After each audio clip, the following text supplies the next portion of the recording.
This video is for topic number 5, increasing, decreasing, constant, positive, and negative. We're going to be identifying intervals where the graph is doing one of those 5 things.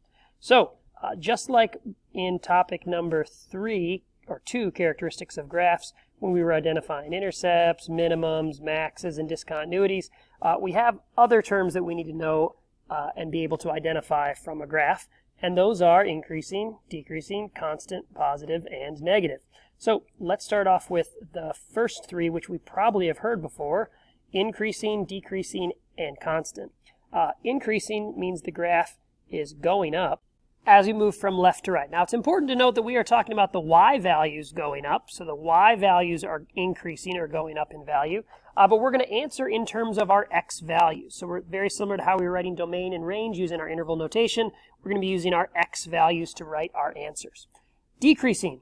This means our graph is going to be going down from left to right. Once again, we're talking about the y values going down, but we're answering in terms of our x intervals. And lastly, constant means the graph is staying the same or staying flat from left to right. Again, we're talking about the y values, but we'll be answering in terms of our x intervals. So let's look at the graph that we have. And we're going to go ahead and mark in blue where the graph is increasing. So as I move from left to right across the graph, my y values are going up here. They're going up from -6 to -5, -4, etc., etc. And we eventually reach a peak at x is equal to -3.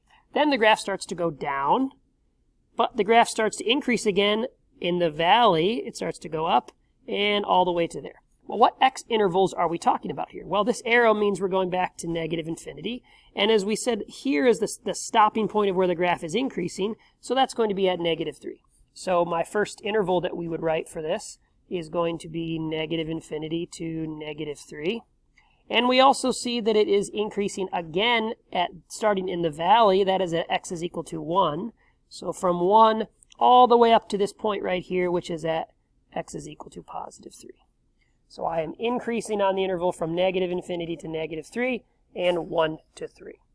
All right, well, let's take a look at decreasing then. Where is this graph going down? Well, going down is where it's happening. It stops increasing. All right, so here we were, before that was at -3, and I see our graph is going down all the way. What x values is that corresponding with? Well, that's between x is equal to -3 and x is equal to 1. So I see my graph is going down between -3 to -1. Nowhere else it's decreasing. It could be decreasing elsewhere if this was a different picture. We can have multiple intervals. It's not always just one interval. Sometimes it's 2, 3, or none at all. Lastly then, let's talk about constant. Constant's where the graph is flat. We can see that it's constant here all the way to the edge of the graph with the arrow. So the arrow, of course, meaning in this case +infinity, and it starts being constant at x is equal to 3, from 3 to infinity.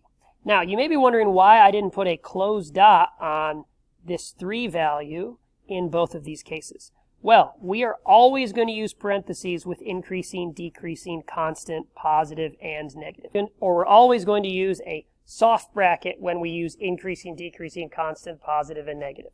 There's a big discussion in math about this, but to save you the boring details, we're just always going to use a soft bracket when I talk about increasing, decreasing, positive, and negative, just to make it easier for you. You don't have to worry about hard or soft brackets that are listed there. Okay, so the other 2 terms we may have heard before, but not actually thought about.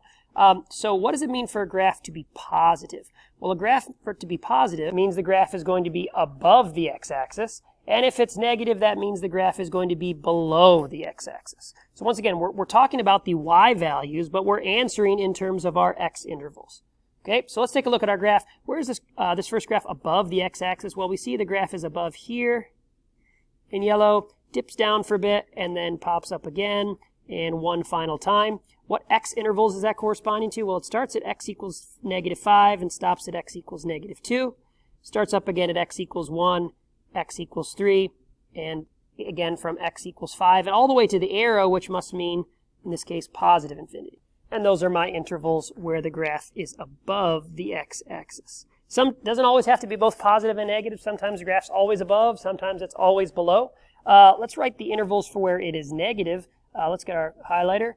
We see that the graph starts off down below the x-axis, and that would be down here corresponding to -infinity. And that goes all the way up to -5. Graph becomes positive. Here it dips down below, dips up above, and then dips down below. Looking at those x values, that is at -2, 1, 3, and 5. So our interval would be from -infinity to -5, -3 to 1, and 3 to 5 will be where my graph is below the x-axis.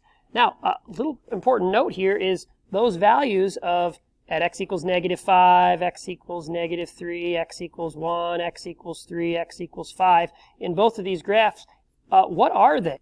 Well, they are the change from positive to negative. Those are x-intercepts, solutions, roots, or zeros. So we see from our graph that these x-intercepts corresponds to the changeover from positive to negative or negative to positive. All of these are happening at our x-intercepts. So if we're finding them already, we would know that these are the key shifting points from where it goes to positive to negative, where it's below or above the x-axis. A couple of practice problems for you to take a look at, identifying where it's positive, negative, constant, and then of course there's a little bit of a review here in each of these. The answers will appear in 3, 2, just kidding. If you want me to check these answers, I will do it in class. Or go to the Google site and look at the completed notes key.